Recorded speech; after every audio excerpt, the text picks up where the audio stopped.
بسم الله الرحمن الرحيم رب اشرح لي صدري ويسر لي أمري واحلل عقدة من لساني يفقه قولي. السلام علیکم ورحمۃ اللہ وبرکاتہ. الحمدللہ اب تک ہم 6 مخارج سیکھ چکے ہیں.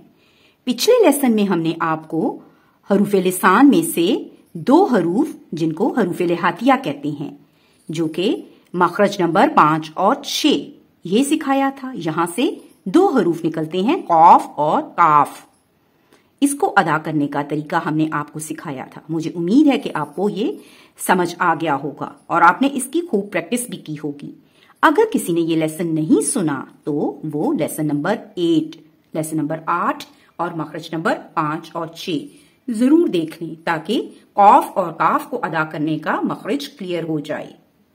آج ہم آپ کو لسانی مخارج میں سے اگلا مخرج نمبر 7 جس کو حروف شجریہ کہتے ہیں. یہاں سے 3 حروف نکلتے ہیں جیم شین یا. ٹھیک ہے, اس کا قاعدہ دیکھیں. مخرج نمبر 7 اس کو ادا کرنے کا قاعدہ یہ ہے وسط زبان یعنی کہ زبان کا درمیانی حصہ جب اوپر کے بالمقابل تالو کی طرف اٹھے تو یہ 3 حروف ادا ہوتے ہیں جیم شین یا. اب ہم دیکھیں کہ یہ تینوں حروف ایک ہی مخرج سے نکلتے ہیں تو پھر فرق کیا ہے ان تینوں میں. آج کے لیسن میں ہم اسی فرق کو نوٹ کریں گے. اب ہم سب سے پہلے دیکھیں کہ جیم ادا کرنے کا طریقہ. جو ہی ہم جیم کو ادا کرتے ہیں تو زبان کا درمیانی حصہ اوپر کے تالو سے لگتا ہے تو ہی یہ حرف ادا ہوتا ہے. اب آپ جیم کو ادا کریں. جیم دیکھیں پہلے زبان اوپر اٹھ رہی ہے اور تالو سے لگ رہی ہے پھر ہی یہ حرف ادا ہو رہا ہے. اب اس کو دیکھیں جیم زبر جا جیم زیر جی جیم پہ جو جا جی جو. ٹھیک ہے, اب آپ کو کلیئر ہو گیا. اب اس کو جب ہم ساکن کرتے ہیں تو پھر بھی دیکھ لیں. جیم کو جب ہم ساکن کرتے ہیں مخرج معلوم کرنے کا طریقہ جو ہم نے آپ کو سکھایا تھا اج. ٹھیک ہے, اب اس کے جب ہم ساکن کریں گے تو اس پر قلقلہ ہوگا. قلقلہ کیا ہے ہم نے آپ کو پہلے بھی بتایا تھا کہ جب اس حرف پر جزم آئے گی تو ہم اس کے مخرج کو ہلا کر پڑھیں گے جیسے کہ اج. ٹھیک ہے, آواز بند نہیں ہوگی بلکہ آواز پھر سے کھل جائے گی. ٹھیک ہے, قطب جدن اس کا مجموعہ ہے. اس میں یہ 5 حروف ہیں. جب بھی یہ ساکن ہوں گے تو اس کو رکتے وقت پڑھتے وقت ہم اس کے مخرج کو ہلائیں گے. ٹھیک ہے, اج اج اج. ٹھیک ہے, اب ہم دیکھیں شین کو ادا کرنے کا طریقہ. ٹھیک ہے, شین جب بھی ہم شین کو ادا کرتے ہیں تو اس وقت زبان کا درمیانی حصہ اوپر کے تالو کے ساتھ پوری طرح نہیں لگتا بلکہ کچھ سپیس درمیان میں رہ جاتی ہے تاکہ شین کے جو ہے نا صفت ایک ہے تفشی کی صفت جس کا مطلب ہے سپریڈ ہونا یا پھیلانا. اور اس میں جو پھیلانے کا مطلب ہے تفشی کا مطلب ہے آواز کا منہ میں پھیلنا. یعنی شین کو ادا کرتے وقت ہمارے منہ میں اس کی آواز پھیلتی ہے پھر ہی یہ حرف ادا ہوتا ہے. جیسے شین زبر شا شین زیر شی شین پہ شو. ٹھیک ہے, اس کے علاوہ شین کی ایک اور صفت ہے جس کو کہتے ہیں ہمس یعنی حرف کا ادا کرتے وقت آواز کا مخرج میں ایسی کمزوری سے ٹھہرنا جس سے سانس جاری رہ سکے. اب آپ شین کو ادا کریں اور جب ادا کرتے ہیں تو زبان کا درمیانی حصہ جب اوپر تک اٹھتا ہے لیکن پھر بھی گیپ رہتا ہے اور آخر میں تھوڑا سا ایئر فلو جاری رہتا ہے یعنی سانس جاری رہتا ہے. جیسے آپ اس پہ جزم دیں اش. دیکھو حمزہ زبر شین ساکن اش. اب آپ دیکھیں آخر میں حواسی جاری ہو رہی ہے اش اش. ٹھیک ہے, اب آپ کو اس کا فرق پتا چل گیا. اب اس کے بعد ہم دیکھتے ہیں یا کا مخرج. ٹھیک ہے, یا. اب آپ دیکھیں کہ جب یا کو ہم ادا کرتے ہیں تو زبان کا درمیانی حصہ اوپر کو اٹھتا ہے مگر اوپر تالو سے نہیں ملتا بلکہ صرف اوپر اٹھتا ہے اور ہم یا کو جلدی سے پڑھتے ہیں اور نرمی سے پڑھتے ہیں. ٹھیک ہے, اب آپ کو پتا چلا. لیکن یہاں پہ ایک سوال پیدا ہوتا ہے کہ یا کا مخرج تو ہم نے جوف دہن میں کیا تھا جو کہ مخرج نمبر 1 ہے. اب آپ یہ نوٹ کریں کہ وہ یائے مدہ تھی، وہ یا ساکن جس سے پہلے زیر ہو. اب جو یہاں یا ہے وہ یا غیر مدہ ہے، یا وہ یا جس پر حرکت ہو، متحرک ہو، یعنی زیر زبر پیش ہو، وہ یا وہ یا جس پر پہلے زبر ہو، ٹھیک ہے، جس کو یائلین بھی کہتے ہیں، یہ اس کا مخرج ہے. اب آپ دیکھیں کہ یا کو ادا کریں آپ، یا زبر یا زیر جی، یا پیش یو، یا جی یو. اب دیکھیں یہ جلدی سے اور نرمی سے ادا ہو جائے گا. اسی طرح جب اس کو ساکن کرتے ہیں تو بھی ہم اس کو نرمی سے پڑھتے ہیں.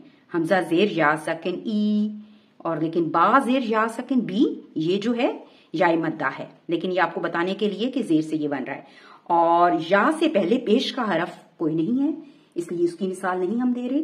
ٹھیک ہے، اب ہم ان حروف کو ادا کرنے کا طریقہ آپ کو بتاتے ہیں. ان حروف کو ادا کرنے کی پریکٹس ہم ساتھ ساتھ کرتے ہیں.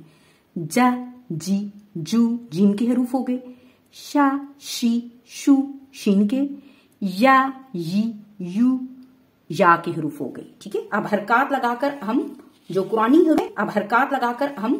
قرآنی حروف ہیں ان کو بھی دیکھ لیتے ہیں.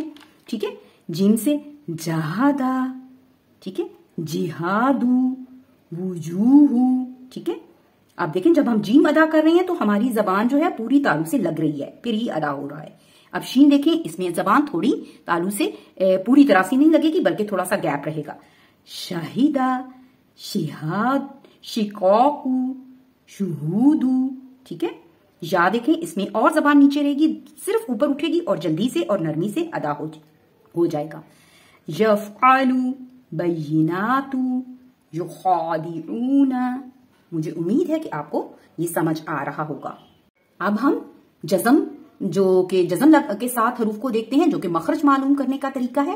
اج، ٹھیک ہے، اس پہ اب ہم نے آپ کو اصول بتایا کہ جب یہ ساکن ہوگا تو قلقلہ ہوگا. ٹھیک ہے، اج، ٹھیک ہے، اش، اور شین پہ ہمس کی کوالٹی رہے گی، آواز جو ہے ختم تھوڑی کمزور ہو جائے گی اور ہوا جاری رہے گی. ٹھیک ہے، آئی، اور یہ جلدی سے اور نرمی سے پڑھا جائے گا. اب حروف دیکھیں جیم کے، تجعلو، رجزن، تجزا. ٹھیک ہے، اب شین کے حروف دیکھیں، یشعرون، عشرون، مشفقون.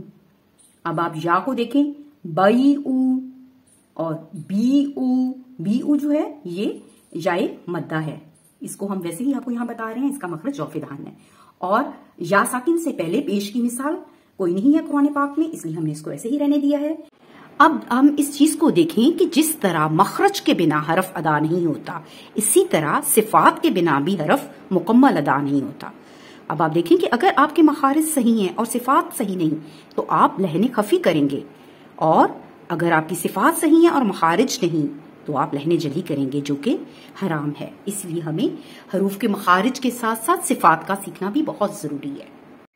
الحمدللہ آج ہم نے آپ کو مخرج نمبر 7 جو کہ لسانی مخارج میں سے ہے، حروف شجریہ، جو کہ جیم، شین اور یا کا مخرج ہے، یہ ڈیٹیل سے سمجھایا ہے اور ان کی صفات بھی بتائی ہیں. مجھے امید ہے کہ آپ کو یہ لیسن سمجھ میں آ گیا ہوگا. اب آج کے لیے آپ کا ہوم ورک یہ ہے کہ آپ نے ان تینوں حروف کی 10 مثالیں قرآن پاک میں سے دیکھ کر لکھنی ہیں اپنی نوٹ بک میں، اور ان کو اس کے مخرج سے ادا کرنے کی پریکٹس بھی کرنی ہے تاکہ یہ مخرج آپ کو کلیئر ہو جائے. اللہ سبحانہ وتعالی ہماری اس کوشش کو قبول فرمائے، ہمارے علم و عمل میں اضافہ فرمائے اور ہمیں بہترین تجوید سے قرآن پڑھنے والوں میں سے بنا دے. السلام علیکم ورحمۃ اللہ وبرکاتہ. اللهم ارحمنا بالقرآن واجعله لنا إماما ونورا وهدى ورحمة. اللهم ذكرنا منه ما نسينا وعلمنا منه ما جهلنا وارزقنا تلاوته آناء الليل وأطراف النهار واجعله لنا حجة يا رب العالمين.